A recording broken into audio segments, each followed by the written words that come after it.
Đình Tuấn xin hân hạnh đến với quý vị cùng chương trình FBNC Câu chuyện bất động sản. Thưa quý vị, trong số phát sóng ngày hôm nay, chúng ta sẽ cùng thảo luận về chủ đề chính sách thu hút đầu tư nước ngoài vào thị trường bất động sản Việt Nam. Xin mời quý vị cùng Đình Tuấn gặp gỡ hai vị khách mời, ông Daekeun Chung, Phó Giám đốc Công ty luật Logos Văn phòng Thành phố Hồ Chí Minh, và ông Modler, Giám đốc Phát triển Kinh doanh Công ty Trách nhiệm hữu hạn Tư vấn Kinh doanh Hội nhập Toàn cầu GIBC. Thưa quý vị, trong số này chúng ta sẽ cùng thảo luận 3 nội dung chính sau đây. Vốn đầu tư trực tiếp của nước ngoài FDI vào thị trường bất động sản Việt Nam. Bài học kinh nghiệm từ Hàn Quốc và quan điểm của nhà đầu tư nước ngoài khi đầu tư vào Việt Nam. Chiến lược thu hút đầu tư nước ngoài vào thị trường bất động sản Việt Nam.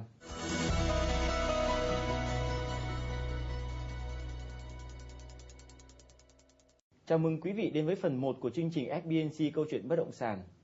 Trong phần 1, chúng ta sẽ cùng các chuyên gia thảo luận về vốn đầu tư trực tiếp của nước ngoài FDI vào thị trường bất động sản Việt Nam. Hi Modler.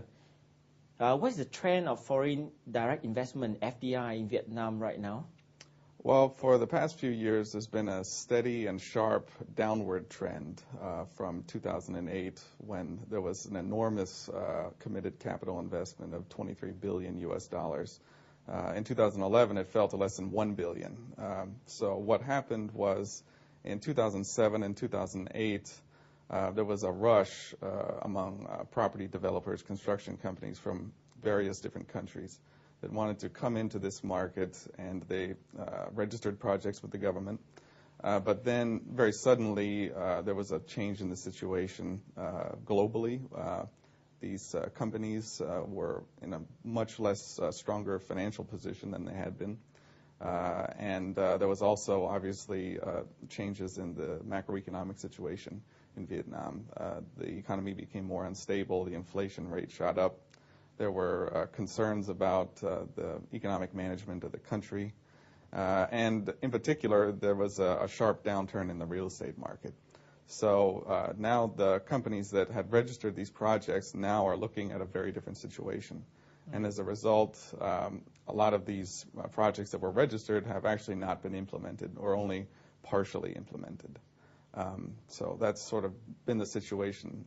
This year, the committed capital has increased a little bit, but it's still nowhere near what it was 4 or 5 years ago. So, Mr. Chung, can you share with me about which sectors now in Vietnam attract the most amount of FDI capital right now? Well, over the last few years, the investment has shifted from the luxury apartments and high-rise of commercial buildings to residential buildings with people with medium-sized income. By medium-sized income, I mean about 2 billion Vietnam dong or less.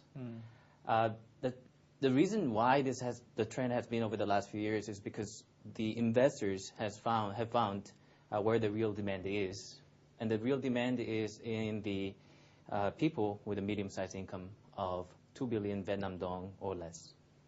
So, usually we talk about foreign investor, they try to focus on the more luxury part. Why this time the foreign investors really look at this middle income and below?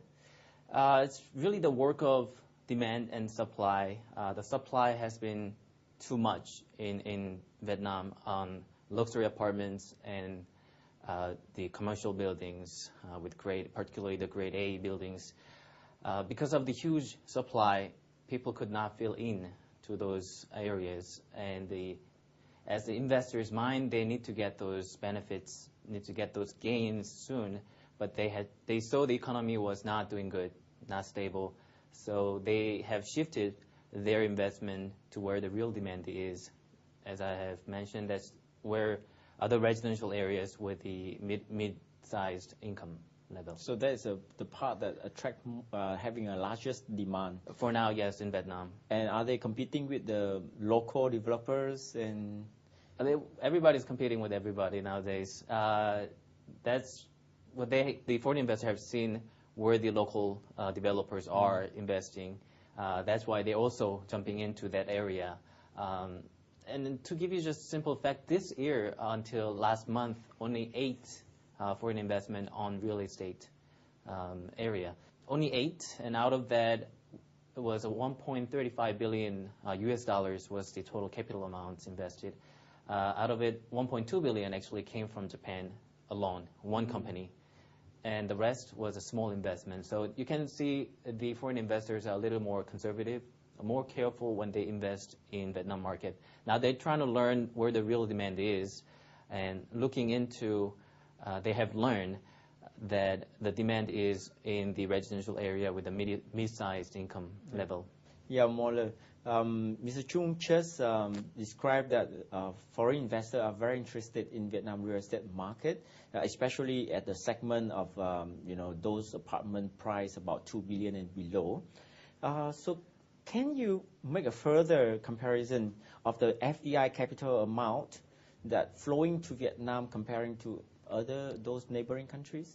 The amount of foreign investment capital that a real estate market will get, is to a large degree, depends on two main factors. The first would be the size and the health of the economy in which the market is in.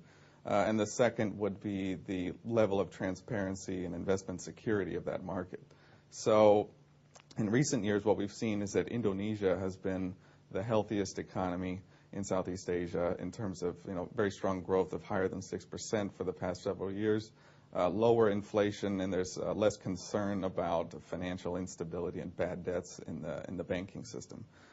So the economic situation in Indonesia is very good, and also it's a very large economy compared to the others in Southeast Asia. I think Indonesia's economy is probably 7 or 8 times larger than Vietnam, so inevitably it's going to get more foreign direct investment than Vietnam. And Singapore, although it's not nearly as large as Indonesia, that is a uniquely transparent market, a uniquely stable market. So a lot of foreign investors from all over the world can go to Singapore, and the ownership laws are very favorable there. And there are a lot of options for investors there. They can, if they don't want to own a piece of property outright, they can buy some real estate investment trust. That's a very liquid trading platform in Singapore. Whereas compared to other countries, that concept really doesn't exist, or it's very immature compared to Singapore.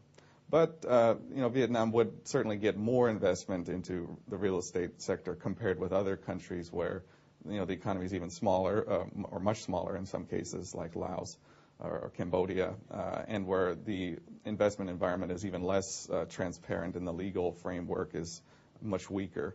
A place like Myanmar, for example. All right, thanks, Modler. Thưa quý vị, bây giờ chúng ta sẽ tạm dừng cuộc trò chuyện này trong ít phút trước khi bước sang phần 2 của chương trình.